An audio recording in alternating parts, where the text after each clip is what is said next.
Selamat sore, pemirsa. Demikian tadi berita pilihan Anyus Sore. Saya Herjuno Syaputra. Kita awali Anyus Sore dengan informasi kapal motor Barcelona 5 yang mengangkut ratusan penumpang terbakar di Minahasa Utara, Sulawesi Utara. Sejumlah penumpang melompat ke laut untuk menyelamatkan diri.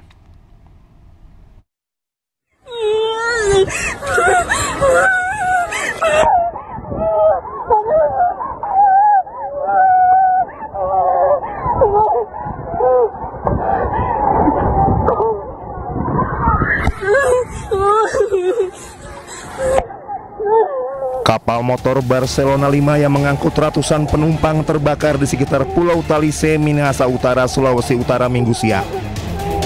Teriakan dan tangisan terdengar dari laut dan di atas kapal. Asap hitam membumbung tinggi, api menyala hebat di badan kapal. Sejumlah penumpang melompat ke laut untuk menyelamatkan diri, namun sebagian lagi masih berada di atas kapal.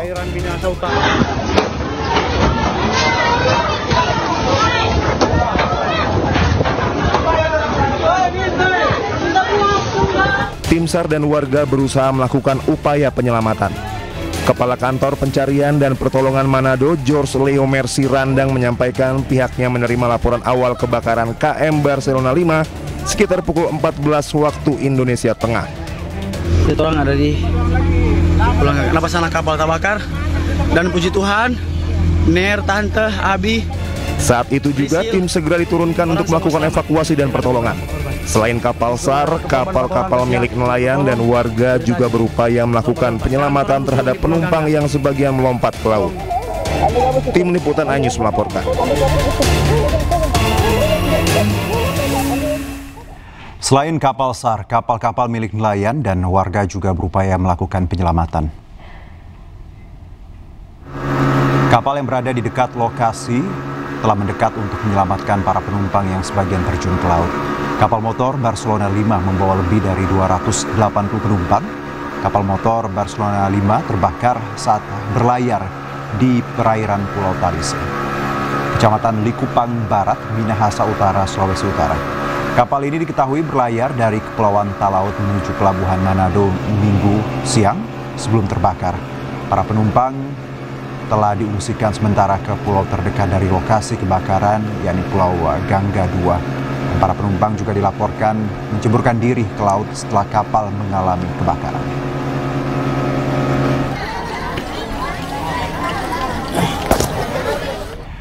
Baik pemirsa, kita beralih ke informasi berikutnya. Sebuah kantor dan 5 kios di Penjaringan, Jakarta Utara hangus terbakar. Kebakaran diduga akibat korsleting listrik dari salah satu kios yang sedang ditinggal oleh pemiliknya. 1 orang tewas akibat kejadian.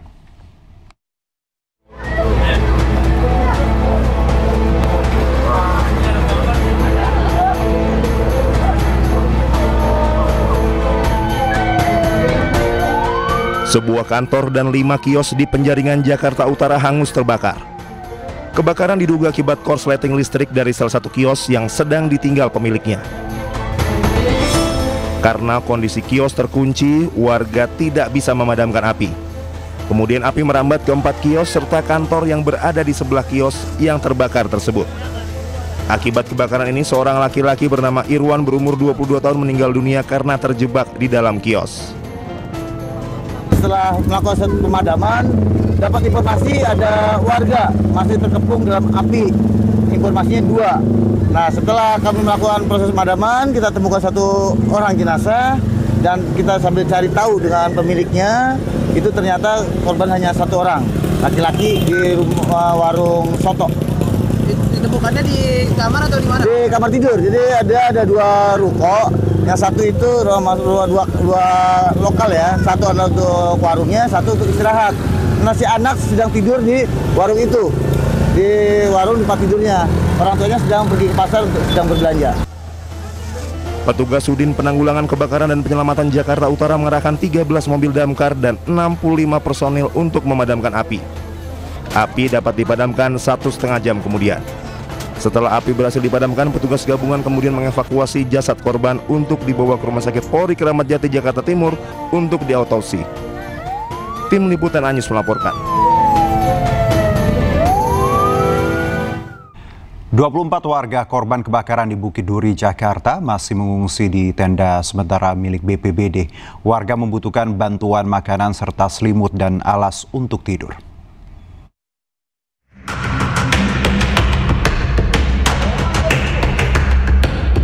Lokasi kebakaran di Jalan Kutilang, Bukit Duri sudah dipasangi garis polisi.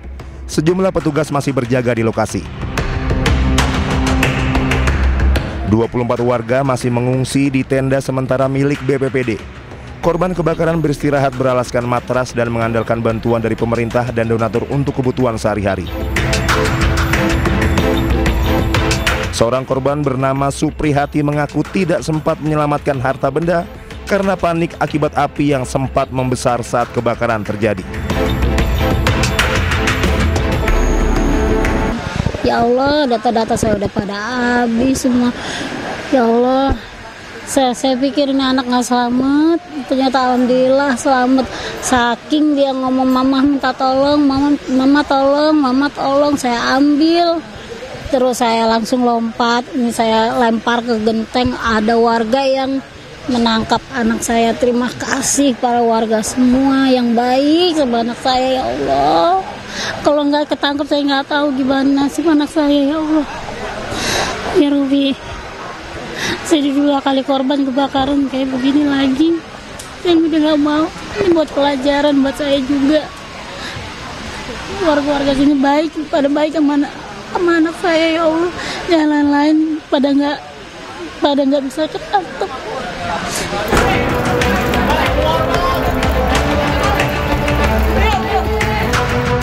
Sebelumnya kebakaran melanda permukiman warga di Bukit Duri. Akibat kebakaran tersebut 4 anak tewas di lokasi kejadian. 2 korban merupakan kakak beradik yang terjebak kobaran api di lantai 2 rumah. Tim Liputan iNews melaporkan.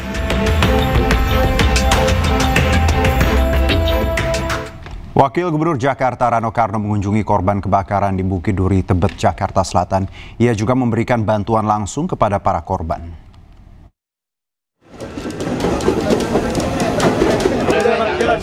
Wakil Gubernur Jakarta Rano Karno meninjau kondisi pengungsi korban kebakaran di Bukit Duri, Tebet, Jakarta. Rano pun bertemu secara langsung para korban kebakaran dan berbincang-bincang. Dalam kunjungannya, Rano memberikan santunan kepada para pengungsi. Memang ada kriteria keluarga yang mengalami naas, 2 anaknya meninggal, kita berikan santunan. Kemudian keluarga yang anaknya meninggal 1 orang juga kita berikan santunan. Saya tidak ingin menyebut jumlah, tapi artinya itulah maksimal Basnas telah banyak memberikan bantuan kepada kita juga. Nah kemudian saya mendapat informasi bahwa ada rumah terdampak. Insya Allah kita akan bedah rumah. Mudah-mudahan ibu yang meninggalkan tempat itu bisa melanjutkan kehidupan lagi. Tapi tentu saja bedah rumah baru bisa dilakukan apabila memang garis polisi sudah tercabut. Tercatat sebanyak 10 kakak dan 25 warga dari total 46 warga terdampak masih mengungsi di tenda. Pemprov berjanji akan mengoptimalkan gerakan kepemilikan APAR di setiap RT dan lebih serius melakukan pencegahan kebakaran melalui program Quick Win. Dari Jakarta, Galuh Pandu, Dede Rudi, iNews melaporkan.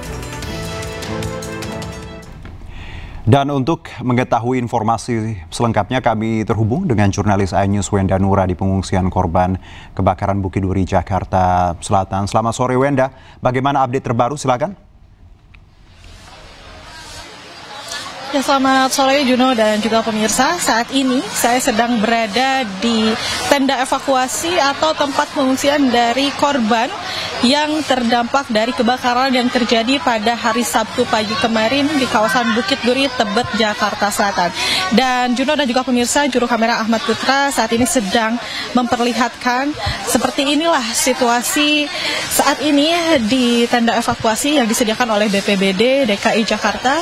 Jadi memang warga sementara dapat tinggal di tenda evakuasi ini, dan untuk warga yang tinggal di tenda evakuasi ini ada sebanyak 10 kakak dengan 25 jiwa, dan tentunya dengan fasilitas yang seadanya tentu ini juga dapat membantu mereka untuk bisa tinggal sehari-hari sementara di tenda evakuasi ini. Dan Juno dan juga pemirsa, kebakaran yang terjadi pada hari Sabtu pagi kemarin memang naasnya meninggalkan korban jiwa. Ada 4 korban jiwa yang mana korban jiwanya tersebut masih anak di bawah umur, dan saat ini korban yang meninggal dunia masih ada di Rumah Sakit Polri, tentunya masih dilakukan proses identifikasi lebih lanjut dan saat ini masih belum selesai. Dan Juno dan juga pemirsa, saya akan mengajak Anda untuk ngobrol dengan salah satu korban yang terdampak dari kebakaran yang terjadi hari Sabtu pagi kemarin. Dengan saat ini saya sudah dengan Ibu Sugianti. Halo, selamat sore Ibu, maaf mengganggu waktunya sebentar. Ibu, kita boleh ngobrol-ngobrol sedikit ya Ibu? Oke, Ibu boleh diceritakan kembali mungkin Ibu awal mulanya Ibu tahu ada kebakaran di tempat tinggalnya Ibu itu seperti apa Bu? Iya, saya pagi-pagi jam 6 begitu buka pintu kaget ya, karena di gudang di depan saya itu api udah gede sekali Mbak. Jadi saya panik, kondisi panik. Apa yang harus saya bawa gitu, saya kan kondisi panik juga, kita bingung kan gitu. Ya udah, akhirnya saya kebetulan saya melihara kucing itu, kucing Anggora. Nah di situ kucing saya saut, saya lari gitu.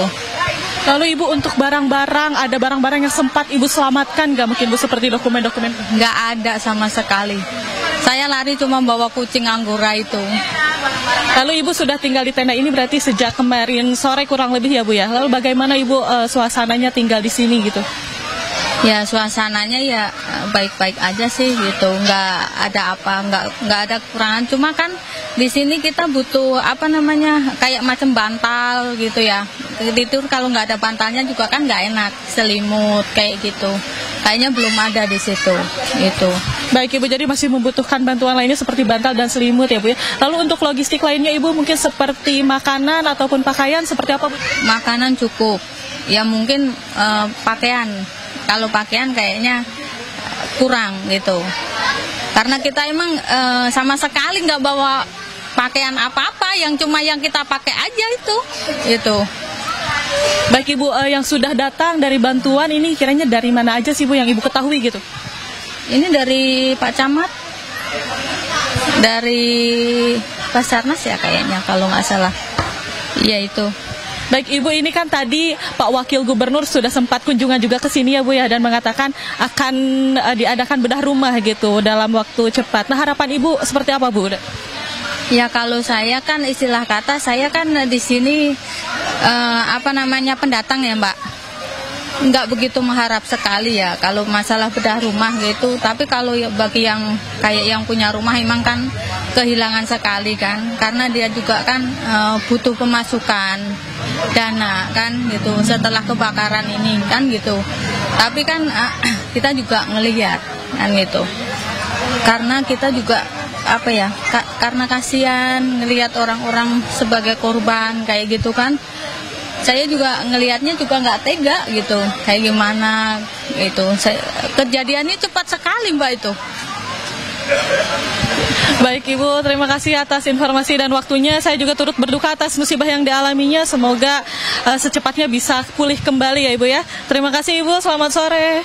Ya Juno dan juga pemirsa, jadi memang sebetulnya untuk bantuan sudah banyak bala bantuan mulai dari BPBD DKI Jakarta, bahkan tadi Wakil Gubernur DKI Jakarta juga Rano Karno sudah sempat mengunjungi tempat pengungsian ini, di tenda evakuasi ini, dan memberikan santunan ataupun bantuan juga. Namun tentunya warga yang mengungsi di tenda ini juga masih membutuhkan bala bantuan lainnya, seperti yang tadi sudah dikatakan oleh Ibu Sugianti, masih kekurangan pakaian dan juga tempat tidur seperti selimut dan juga bantal dan lainnya. Dan semoga kita nantikan besok ataukah apakah akan ada bantuan secepatnya yang bisa memenuhi logistik ataupun kebutuhan dari warga yang mengungsi di sini. Sementara demikian Juno. Baik Wenda, jadi ada 10 kepala keluarga dan 25 jiwa yang saat ini mengungsi di tempat Anda melaporkan. Terima kasih Wenda, selamat bertugas kembali. Kita beralih ke informasi berikutnya pemirsa. Satgas Operasi Damai Kartens berhasil menangkap anggota kelompok kriminal bersenjata Mel Telenggen di Puncak Jaya, Papua Tengah. Mel Telenggen merupakan anggota pasukan KKB Yambi yang berada di bawah komando Lekagak Telenggen.